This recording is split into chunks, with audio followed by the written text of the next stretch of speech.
Hello guys, welcome po pala sa aking channel, Kiko Mekaniko.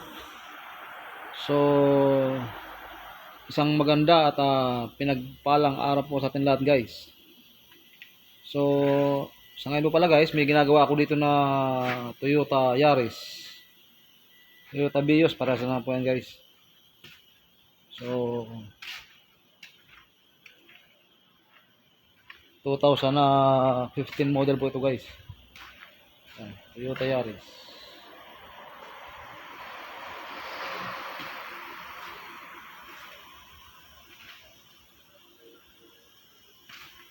So, sa ngayon po pala guys, ang pinaka issue po nito hard starting po.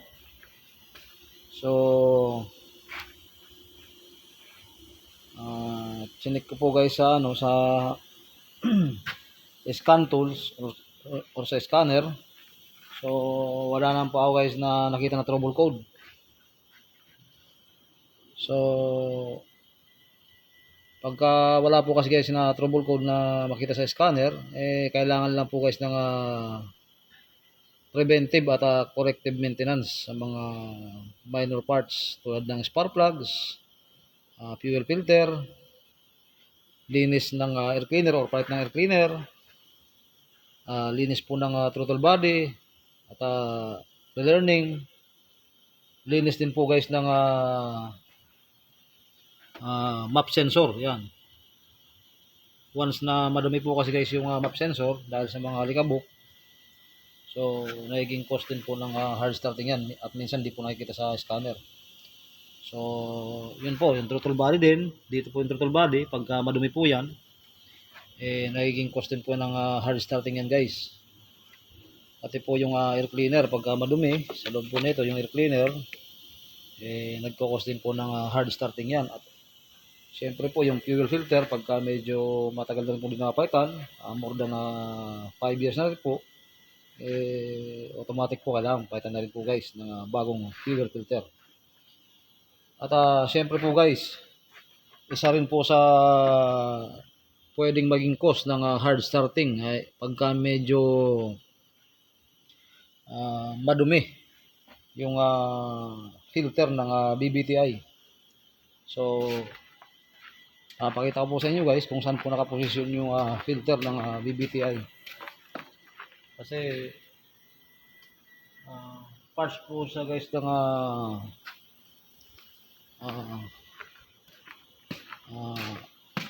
accuracy ng timing yung BBTI system.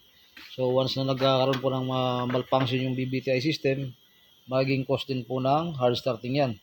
Paano po nag-malfunction ang BBTI system? So once na nagbara po yung filter ng BBTI, hindi po aakit yung langis sa BBT cam sprocket sa tamang oras. So magiging dahilan ng medyo retarded timing or hindi magandang bumatak ang makina at magiging cost din po ng hard starting. So yan guys, kung makita po natin guys, itong yan, yung tinuturo ko na yan, yung parang plug na yan na allen na screw po ang kailangan gamitin dyan. Numero 8 po ata yan. So bubuksan lang po yan guys, may washer po yan. Then sa loob po yan guys, may filter. So dyan po guys nakalagay yung filter ng BBTI. So kailangan niyo po matanggal yan at malinisan. Ayunisan naman po yan guys, medyo dahan-dahan lang po para di ang butas. Kasi kailangan po guys walang oil sludge sa loob ng makina. Kaya po ng gaitong mga makina na gumagamit na ng BBTI. So yung BBTI system po kasi guys, responsible siya kasama sa accuracy ng timing ng isang engine.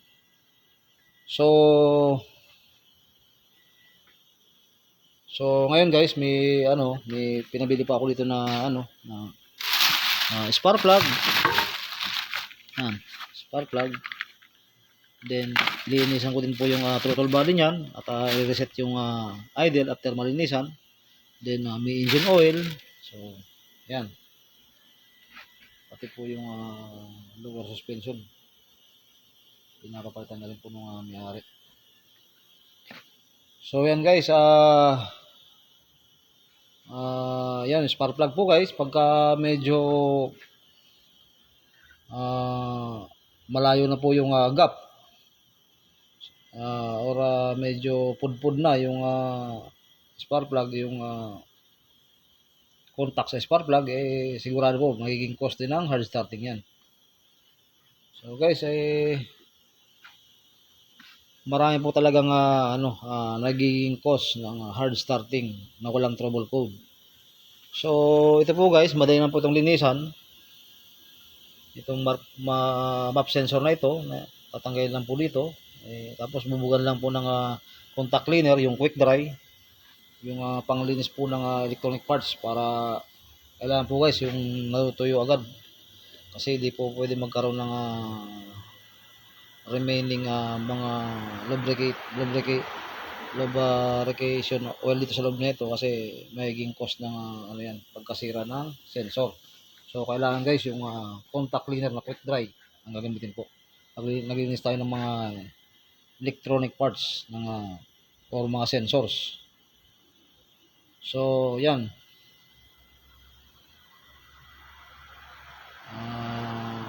Sigurado po ako guys, wala na po itong medyo matinding trouble na kasi wala na pong trouble code. Tapos yung fuel pump po niyan guys, isa rin po sa posibleng maging cause ng hard starting yan, fuel pump. So check ko din po yung niyan guys, yung pressure.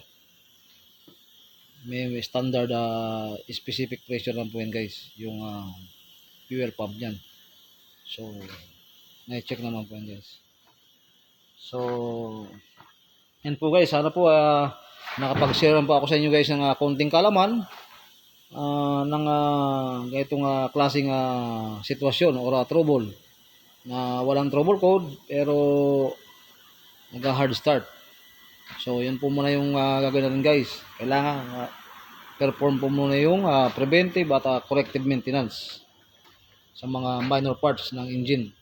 So normal po kasi guys na kailangan may preventive po tayo tinatawag at corrective maintenance sa mga minor parts. Standard operating procedure na po yun guys, lalo na po yung mga sasakyan na maabot na lang 3 years pataas. So is open na po yan guys. Siyempre po kailangan may maintenance din yan para maiwasan din po guys yung pagkasira ng engine or ng sasakyan. So sa mga brand new na sasakyan, kailangan lang po talaga dyan una every 5,000 km kailangan mag-check, magpalit ng langis at linis ng mga air cleaner at check ng mga cooling system kung walang leakage.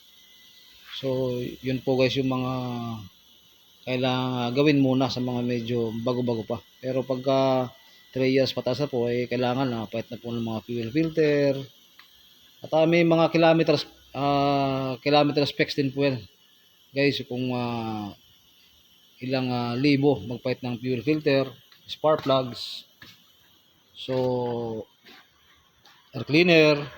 So pwede lang po natin yun guys ma-check sa mga dealer or sa mga kakilala po natin na nakakaalam ng mga tamang kilometer specs sa pagpapalit ng mga engine minor parts or car minor parts, para naalagaan po guys yung ating mga sakyan. So sa ngayon guys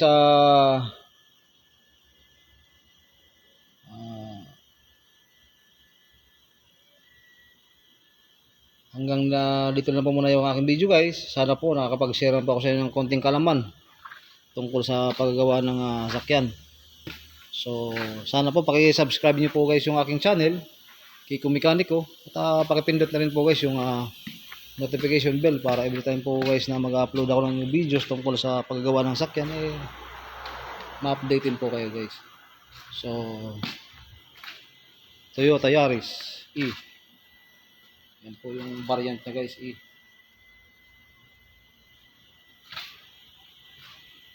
So hanggang sa susunod po guys na video ko. Maraming salamat po. God bless.